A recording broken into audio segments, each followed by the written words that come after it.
Greetings, everyone. This is Rock and Roll Smock coming at you. And a few weeks ago, I mentioned having missed a few individual issues of some of the Star Wars ongoings, as well as with a couple of the miniseries, and mentioned that as soon as I could lay hands on the issues I missed, I'd basically, do a little catch up. So, well, we got them. So, this video is going to focus on the ongoings, and we'll be uploading a video shortly after this, which will focus on the miniseries issues that we missed. So, starting off, we've got Star Wars number 24. So,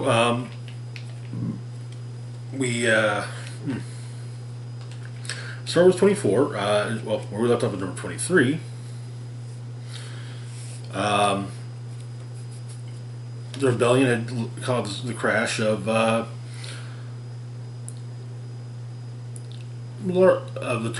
Star Destroyer, the Tarkin's Will, mainly due to a group of rebels within that had infiltrated the Star Destroyer itself.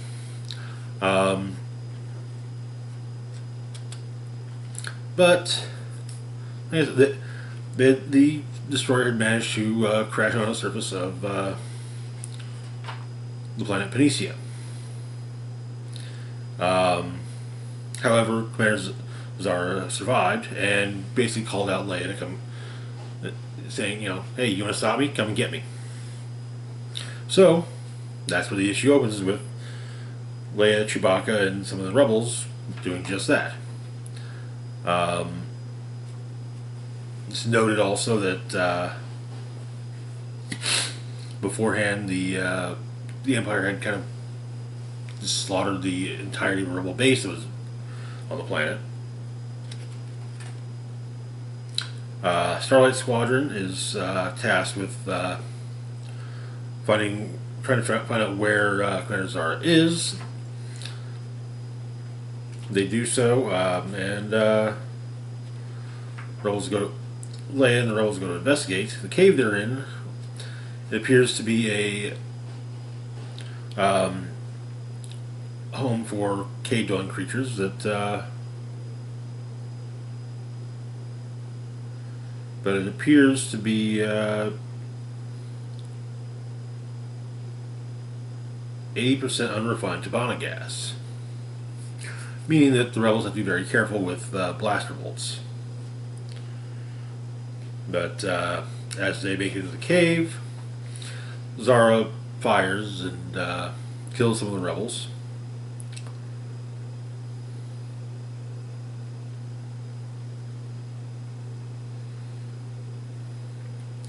And so Leia, Kes Dameron, and Chewbacca continue on.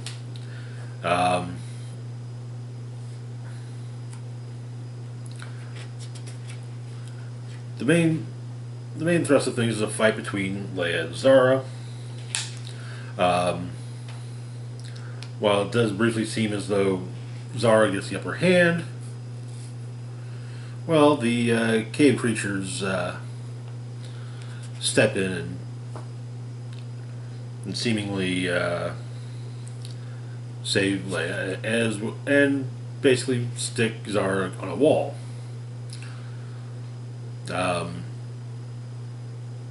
But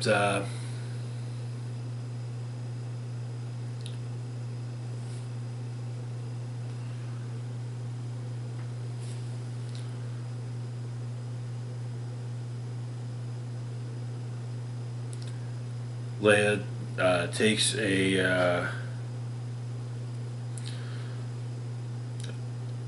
some intel from Zara and leaves her stuck to the wall. And it seems one of the larger cave creatures is going to be returning for Zara, and the surrounding rebels rejoin the fleet. And that is where the issue ends. Now, issue 25 was a smattering of stories from various points in along the Star Wars timeline. So we're not, and number 26 hasn't come out yet. Now, the the title we missed out most issues of was Darth Vader, which is what we're moving on to next, with issues 22, 23, and 24. Cover number 25, that was kind of the point that kind of made me realize that I had missed a few issues. So. Anyway, so Darth Vader number 22. In 21,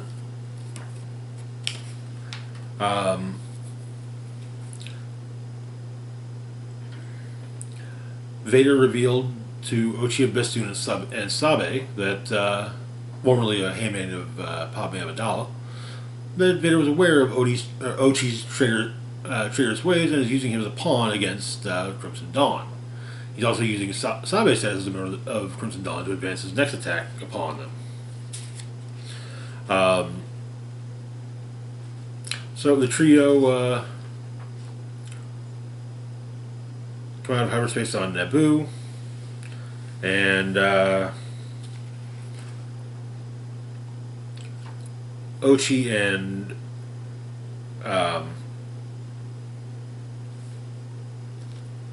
Sabe have to deal with some of the amphibious creatures, while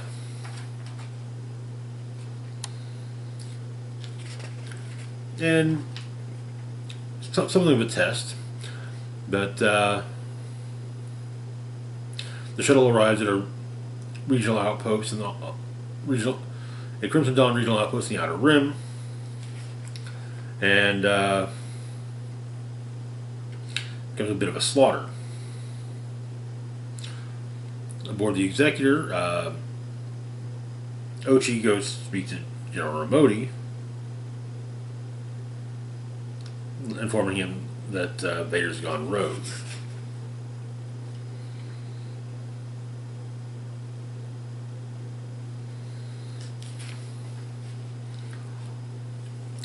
Then we've got Vader's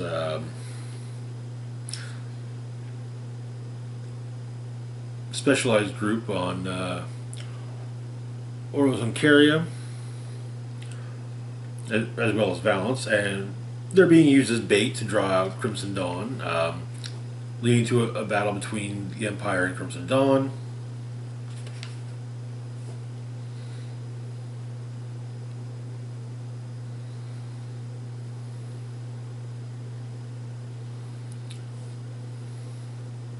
But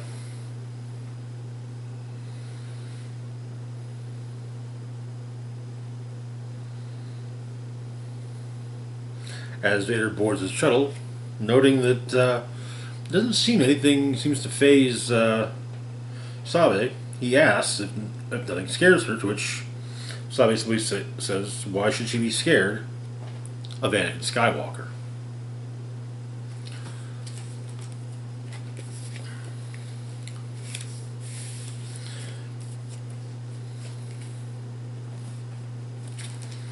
Which brings us to Darth Vader number 23.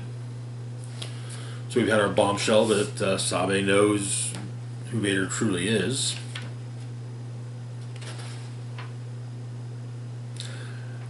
Vader says,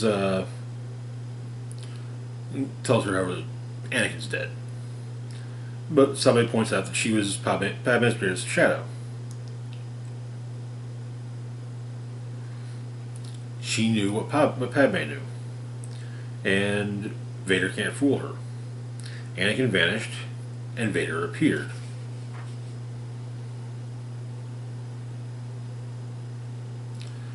Adding also that Padme told Sabe that Anakin spoke of order. Something Vader is obsessed with.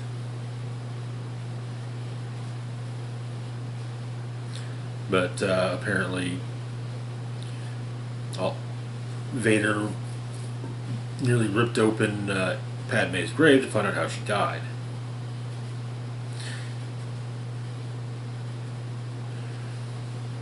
And also there's the fact that, Vader hasn't killed her. And she was at Pelos Massa and heard Padme's last words. So Vader asks what she wants. She says that if he wants order, she wants to help.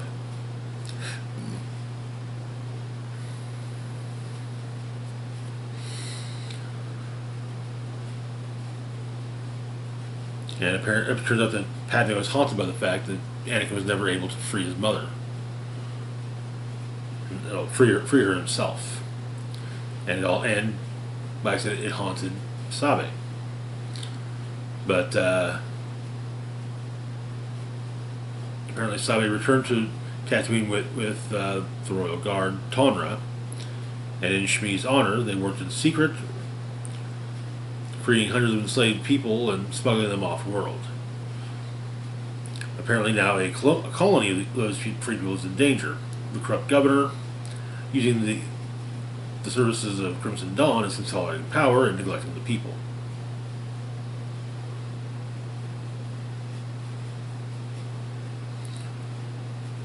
But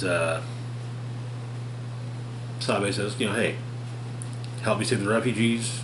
He gets stomped out of the Crimson Dawn cell, and she'll get the chance to prove that Padme was right about Vader.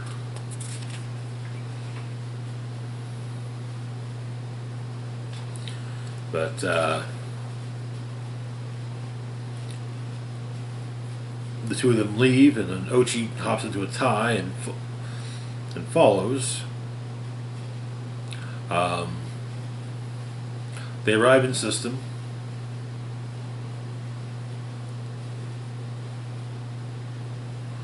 But before summoning the Star Destroyer and just taking care of the planet, taking care of the orbit, the Star Destroyer orbit, Vader wants to make sure that Sabe is telling the truth. And this was where we arrived on the planet that was featured in issue 25.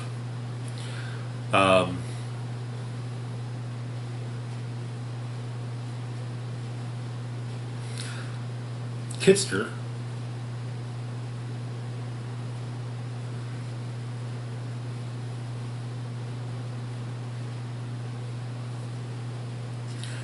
an old friend of Anakin's,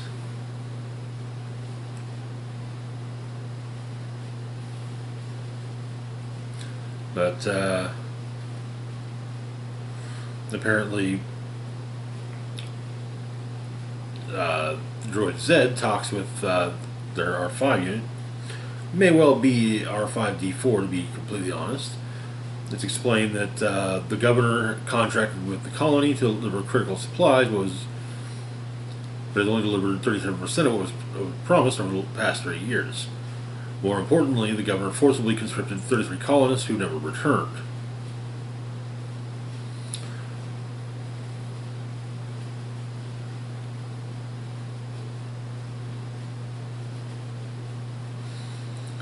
But, another friend of Anakin, childhood friend of Anakin's there, Wald.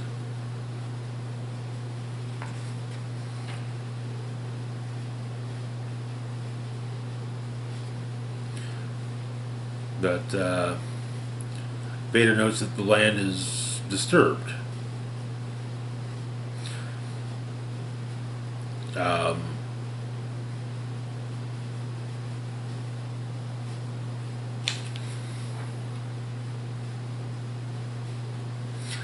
Some Force Predators attack the colonists, and as well as Vader and Sabe fend them off.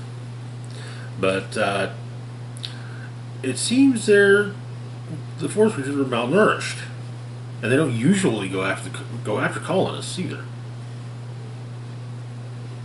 With Zed's pointing out that it appears the creatures are severely dehydrated. They're drying up just like the rest of the planet.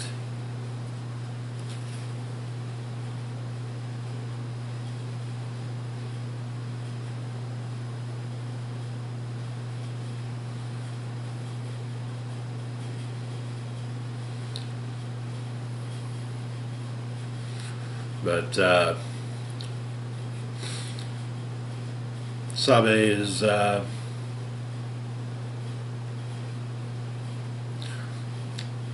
troop shuttle comes down, and Sabe basically gets to pick out weapons and armor. And she does so. Which leads us to issue 24.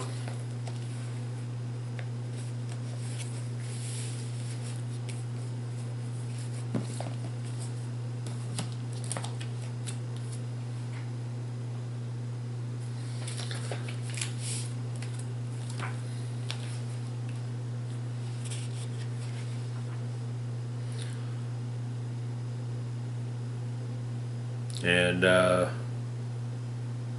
channel is open to the Executor. Vader orders the channel open to the Executor, but the governor's flagship is blocking all outgoing communications.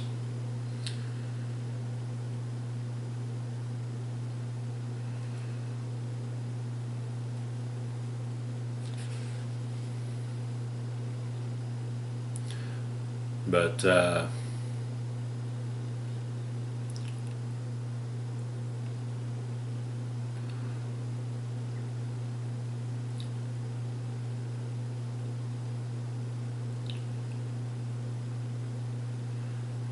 they went to a facility. A shuttle from the governor's flagship had left the shuttle 2 days previously, going to a facility north of the settlement that Wald and Kitster live in. Vader and Sabe attack the facility, and appears to be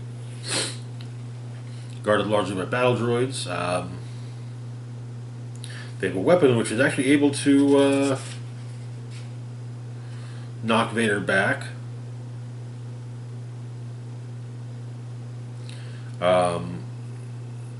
Some more Crimson Dawn commandos save the governor. Ochi then shows up on a speeder bike, saving the day, as the governor escapes, which displeases Vader.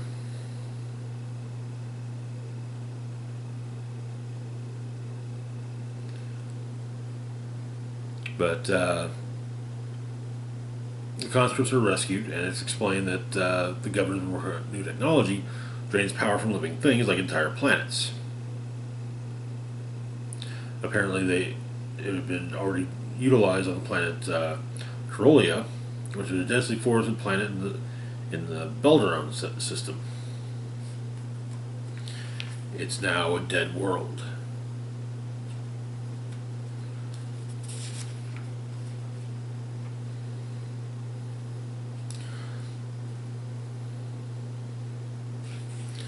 But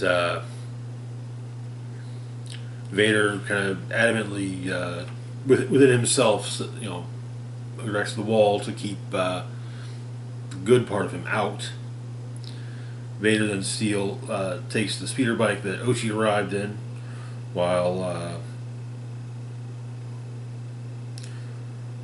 Ochi and Sabe await Vader's return.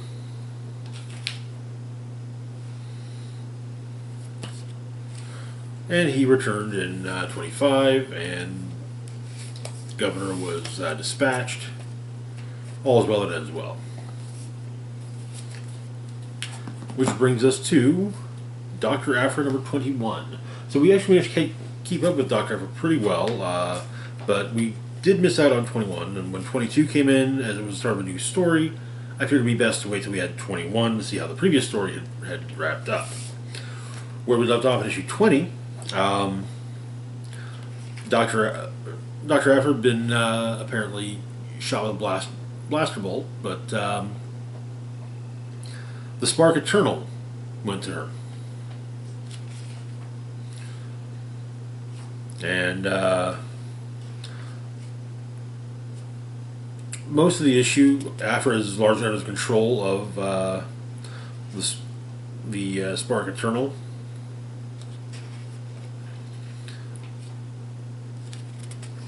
And she heads out on her own, leaving Sanastaros and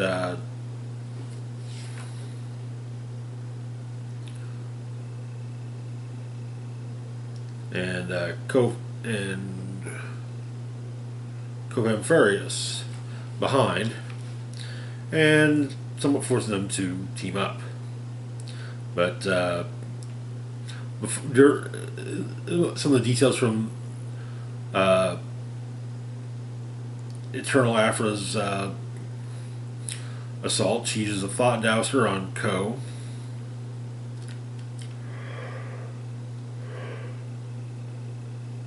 But Sana disarms her.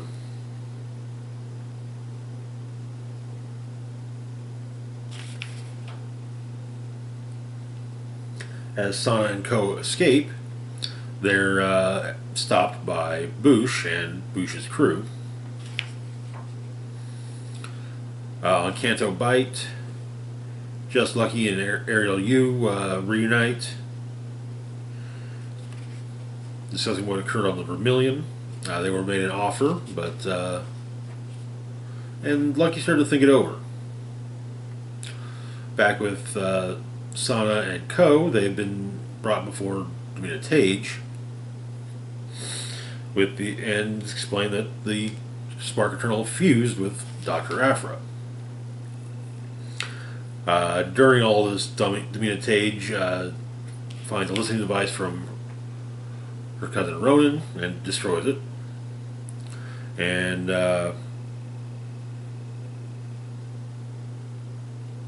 Sana explains she knows exactly how to track down Aphra. Go after people who know her best: her family, her loved ones, her exes.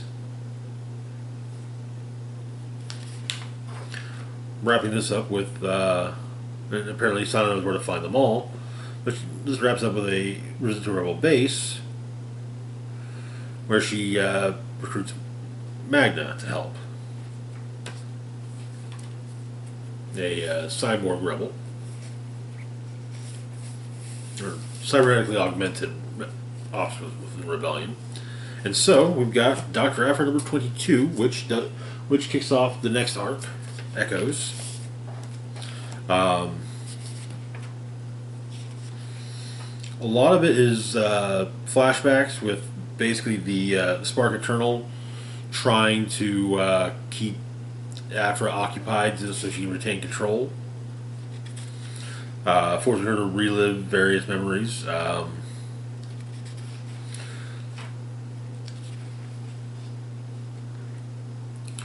Like the time she was in the Kresker jail. Also a point where she was on this Valier in the Outer Rim, working alongside Just Lucky until they were attacked. Then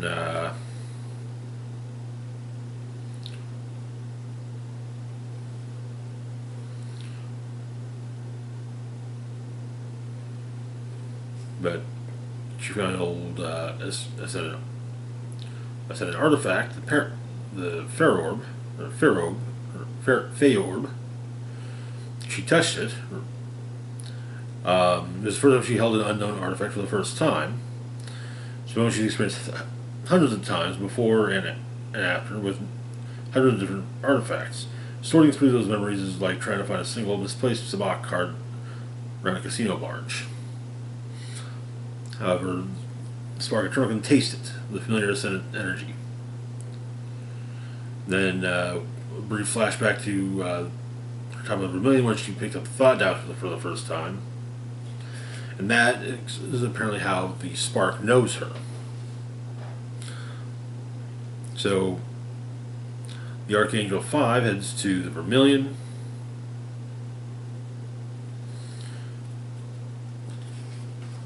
Ready, looking to make a deal.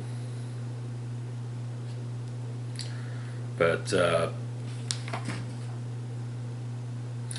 she also gained some knowledge of of what happened to the Ascendants. Namely, seeing them getting wiped out by the Sith.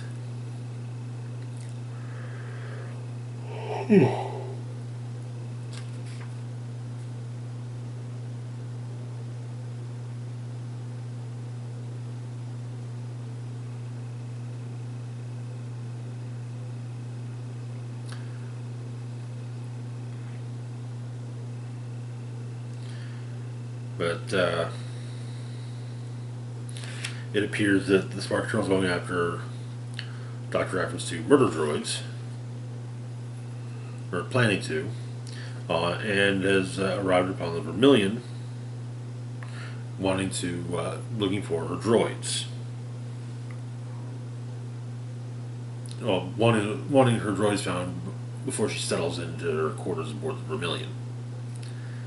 And that is where our issue ends, which gets us caught up with Star Wars, Darth Vader, and Dr. Aphra.